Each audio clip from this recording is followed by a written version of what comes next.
Hi guys, welcome back. My name is Des and this is Books and Stuff.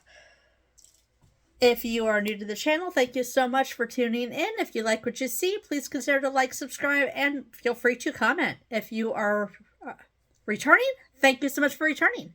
Today I am reviewing Echoes in the Darkness. This is an older book and is a true story about Susan Reinhart, who was an elementary English school teacher, I think elementary, in Philadelphia, and she was killed in 1979. Her and her two children, well, the two children are presumed to be dead. Their bodies had never been found, still to this day. So I read this almost 20 years ago, maybe. And it was really good. It is my April book club book. So I had to reread it, and I understood a lot more of it now than I did back then. So I'll read the back of it to you, and then I'll discuss the book a little bit with you. There is also a TV miniseries that I just finished watching on Tubi, so I will do the comparison for you as well. On June 25th of 1979, the naked corpse of schoolteacher Susan Reinhart was found wedged into her hatchback car in a hotel parking lot near Philadelphia's Main Line. Her two children had vanished. The Main Line murder case burst upon the headlines and wasn't resolved for 7 years. Now master criminal writer Joseoh Wambaugh reconstructs the case from its roots, recounting the details, drama, players, and pawns in this bizarre crime that shocked the nation and tore apart a respectable suburban town. The massive FBI and state police investigation ultimately centered on two men. Dr. J.C. Smith, by day, he was principal of Upper Marion High School, where Susan Reinhart taught. At night, he was a sadist who indulged in porno, drugs, and weapons. William Bradfield, he was a bearded and charismatic English teacher and classics scholar. But his real genius was for juggling women, 3 at a time. One of those women was Susan Reinhart. How these two men are connected, how the brilliant murder was carried off, and how the investigation closed this astonishing case makes the Wambaugh most compelling book yet. So, C. Smith was the principal. And right after I finished reading this book, X amount of years ago, he was released from prison and his sentence was overturned. Both men went to jail for the murder of Susan Reinhart. Reading the book, I have my own theories. Do I think J. Smith was involved? I'm not 100% sure. Do I think William Bradfield did it? Absolutely. Or was definitely orchestrated it, planned it, whatever.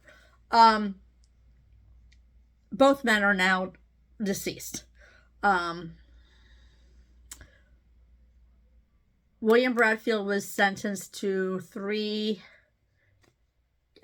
life imprisonments. James Smith, was sentenced to the death penalty, I believe. However, like I said, he did get out. He never did get executed. The miniseries was phenomenal. It has Treat Williams. It has my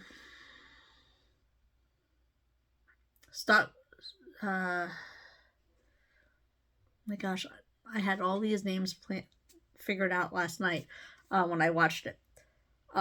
Fantastic. It really took well with the book. William Bradfield will say he never was involved with Susan Reinhart. I don't think I believe him. Didn't believe it when I was reading the book. Didn't believe it when I watched the miniseries. And I watched that last night, like I said, on Tubi. It was 3 episodes, I believe. So it was like a weekend type thing. And all 3 of them are on Tubi for free. It astonished me that the children still have this day have never been found. It makes you wonder where they are. William Bradfield was named sole beneficiary of her will because she believed they were getting married, and she took her kids out of the will and gave everything to him. If that's not motive for murder, I don't know what is. And as a mother, I can't imagine choosing any man, their father was still alive, and not giving my kids my money if I had nobody. Even if I did and I was married, not to give your kids a dime, that just astonished me. Like, what are you thinking? So I do believe that he manipulated her. He swindled her. He talked her into it. He had a way about him that he could talk women into anything, or anybody, not just women, men and women. Like he fed off of vulnerability and manipulated. And he was a very good manipulator. So this was a very good book. The movie, again, went very well with it. I do recommend it, especially if you're in this area, in the Pennsylvania area, and you know, like I said, I appreciate it much more as I'm older. I understood where more of the places were. I'm not overly far from Philadelphia, so I was able to recognize a lot of that. So if you are from the Philadelphia area or from the Pennsylvania area or know about that area, I definitely recommend this book if you have not read it. I got my copy off of Thriftbooks for like $4. It was just fantastic. So if there is a book you would like me to read and review, please comment below and let me know. So I have 3 books that I have were lent to me. 2 of them I know who gave them to me. The third one I'm not too sure. So the ones I know who they belong to, I'm going to be reading next. The other one I'll have to kind of reach out and figure out who's lent it to me. But the next one I'm going to read is called The Blackbird by James Keene. And this is also a movie on Apple TV. I do not subscribe to that. I am not going to subscribe to that. So I will only have the book review for this. I will not have the TV one or the movie one. But if you are part of Apple TV after I read it and I give you the review and you want to tell me about the movie, I would love to hear it. So thank you so much for tuning in. Have a wonderful day. Don't forget to like, subscribe, and comment.